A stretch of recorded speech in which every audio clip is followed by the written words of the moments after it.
Hello everybody, Sardonyx here, back with some more Spirit Halloween and horror content. Today we're going to be ranking all of the clown props that have come out of the 2020 Halloween season. We have 13 props to rank. I'm going to go from my least favorites to my favorites. We do have an extra guy that is a returning prop, but he's actually new to Home Depot. But grab yourself a snack and get ready for some hot takes, because we're about to go into number 13.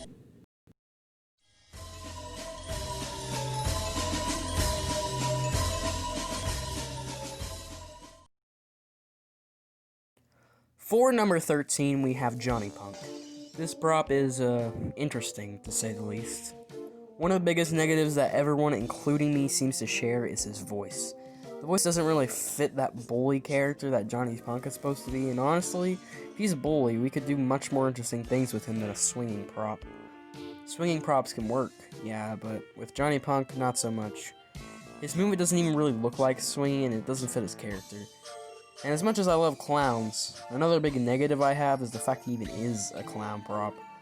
Why do we have to take a bully, a new concept that we could have a lot of unique ideas with, and shadow it by making it a clown? Doesn't make sense to me, which is why he's at our number 13 spot.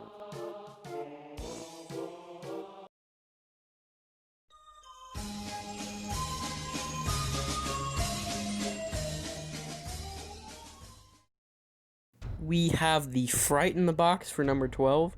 This guy's pretty neat. He has a nice and fast jumping animation, and the audio is quite good, and even has a self-turning hand crank.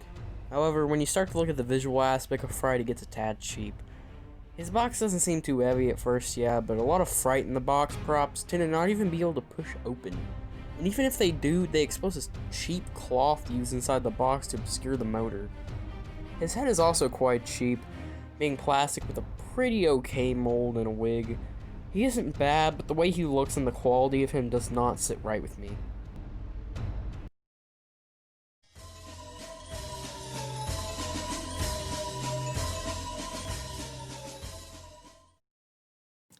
Ooh boy, get yourself some water because here's a hot take. At number 11, we have the Peekaboo Clown. Now, I know this may seem like me hating on a popular prop, yeah, but hear me out. My main issue with Peekaboo is his animation, particularly his arm animation. Why the heck is he holding his hands like that? It looks oddly robotic and not even how most play Peekaboo or even hide and seek, as some tell me he's supposed to be playing. My other critique of him is his phrases and voice. His phrases are pretty much like Mr. Salty's, but I feel like they're trying too hard to be scary.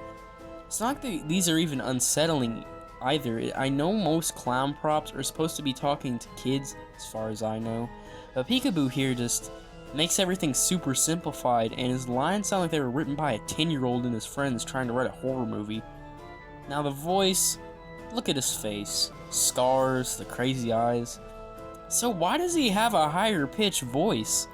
I honestly think he would have a voice akin to Mr. Salty. It would make his character much more enjoyable for me. This prop isn't bad, but he has far too many issues for my top spots. Also, a bit off topic, but on his box, Peekaboo gets spelled Peekabook. Fun fact. Anyhow, let's get into number 10.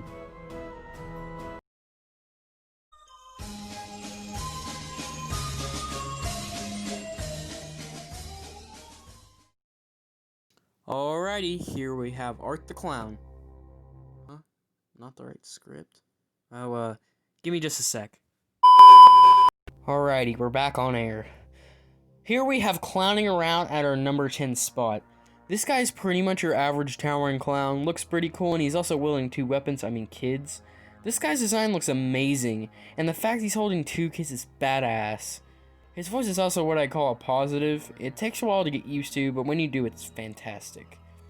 His phrases are also quite good when they want to be, offering a bit of comedy with some unsettling elements. However, the issues I have with this guy are simple yet extremely fatal. For one, it's just another kid holding towering prop. We could have done so much more with this guy, honestly, and it seems like most of them look up instead of down or straight forward. It doesn't really make sense, especially for something taller than the average human. This guy is neat, but his originality and design choices are questionable. Onwards to number 9.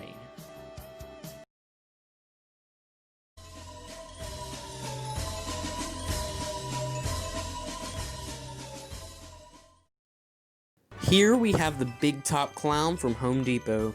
This guy has been sold for a while, but this model is much better since it, has feet. Anyway, this guy looks really cool. He has a Pennywise type look with the blue and yellow jumpsuit, the white ruffles, and the red hair. He also has some major chompers. Now, I have to ask, why were you using the cheap towering prop hands? It feels so weird, especially since this guy could have had gloves or something. On top of that, this guy's face mold is strange. The teeth look cheap and his eyes look really out of place. Outside of that, his voice is almost that of Towering Clown's and his phrases are good. So Big Top Clown gets number 9.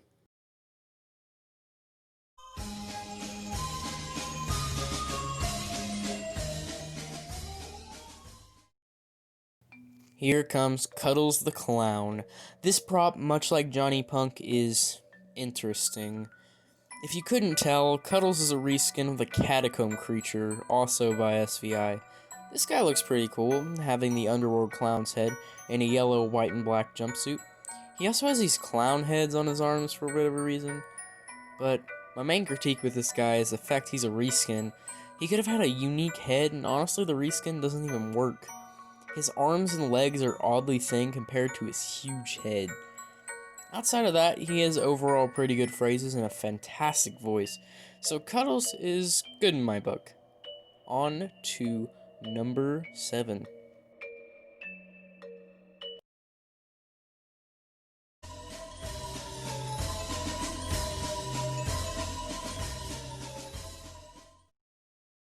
Looming Clown comes in at number 7. This guy is huge, being 10 feet tall. He's a very unique prop, being one that is meant to be walked through, so he's pretty much an entrance door. His costume and colors mix well, the head and movement look fantastic, and you can even adjust his height, apparently. The only negatives I have of this guy really are the voice and the phrases. I think they're a bit too comical and drag on a tad too long, and I think he should have a deeper clown voice since he's so tall. Also, I just have a feeling that the base could be a safety hazard. Otherwise, Looming Clown is an amazing prop and comes in at my number 7 spot.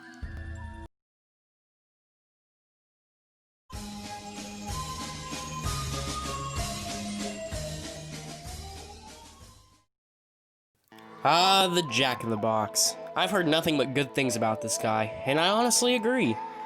He's a very strong prop with his big stature, unique head, and good phrases. This guy's design is great. The blues mix well with the other colors, and his face paint is great, especially on the new head mold. He's honestly one of the strongest Home Depot props on the list, but he does have a few issues that keep him from a higher placing. His sound effects are kind of strange considering the very good and creepy phrases. Why the heck is there a cartoon spring sound in the middle of his phrases? It really doesn't make sense to me, and I think it adds way too much of a funny undertone to him. This feels really weird, but outside of that, I think the voice could be a little different and a few of the phrases changed. But all in all, this prop is very strong and deserves the number 6 placing.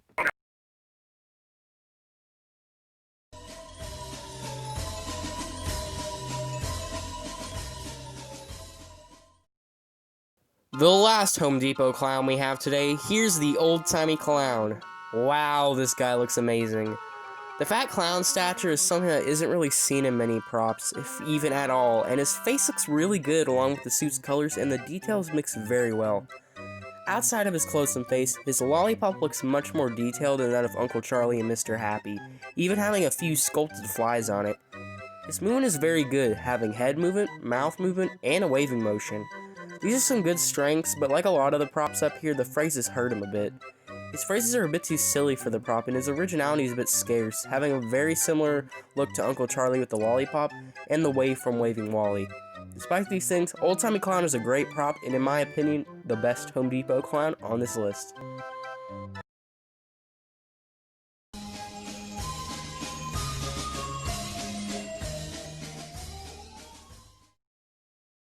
Uncle Charlie, the man himself. This guy is one of my personal favorites, but I'm setting aside most of my bias to cover this prop. For one, his design is fantastic. Instead of the traditional clown suit, ruffles, etc., Charlie has a suit, hat, and bow tie. I think the biggest positive of Uncle Charlie is his character. He has a very creepy vibe to him since he's giving away free candy and trying to lure you in. He even references taking your soul at some point, which has some demonic implication. All of these things combined make his design, voice, and phrases extreme strong points. All these things combined are very good for him. Sadly though, one thing this remake did not make its best was his movement. Sure, they did add mouth movement, which is a wonderful change, but he only has head movement aside from that. He could have moved his lollipop hand, which would have been great. Besides that, I think he's a great pop and could be used in many creative ways with his candy bucket and with his overall great character.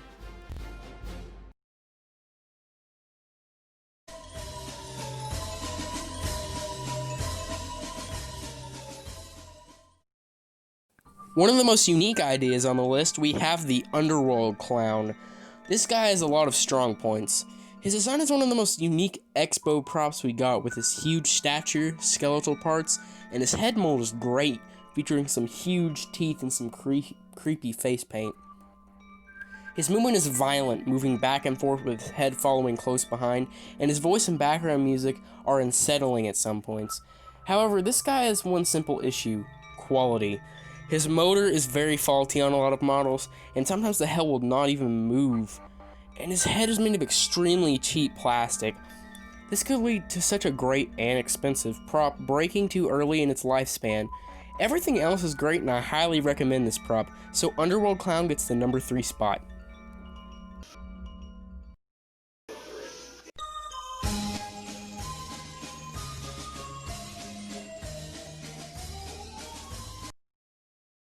Welp, here's a hot take. Not even the hottest take of the video, may I add. But here we have Mr. Salty. This guy is also one of my personal favorites. His design is great, having good face paint, purple hair, and some nice graphic designs on his coat. Willie also plays into this design, being mostly hidden and having reversed colors of Mr. Salty, green being his secondary color, while purple is his primary. The movement is awesome, having 3 points of movement: Willie lunging and moving his arms, Salty talking, and Salty opening his coat. This guy has only one minor issue: the phrases. This guy's phrases are kind of weak compared to the rest of Mr. Salty, being funny at some points. This only applies to some phrases though. Mr. Salty is extremely strong and gets number 2.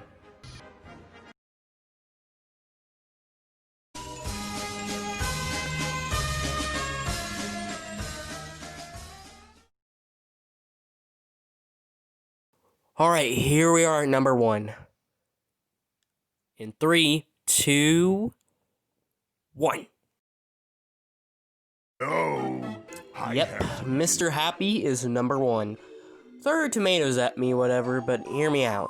Mr. Happy's design is that of a standard clown, but he has a color scheme of yellow, black, and light blue, which is something we don't see very often. He's also just a normal man, not a monster clown. Monster clowns are all too common nowadays, and we never really get a normal clown.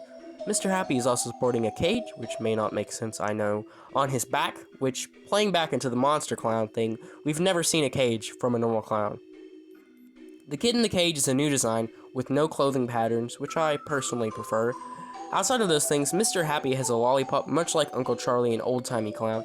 However, unlike those, Mr. Happy has a side-to-side motion, which makes him look like he's offering you the sweets.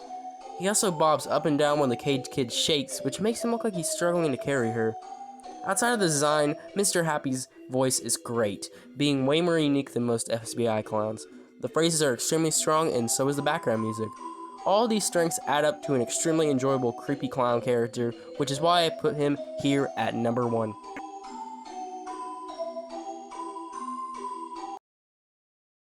Alright, that's a wrap on the clown ranking. I hope everyone enjoyed the video despite all of the unusual hot takes, but I worked very hard on this video. It took about 3 to 4 weeks. Make sure to check the description, as I am leaving a Google document there with the links to every channel I use footage from, as well as some music credits. Make sure to like this video if you want more, and subscribe if you are looking forward to more content. Sardonyx, signing out.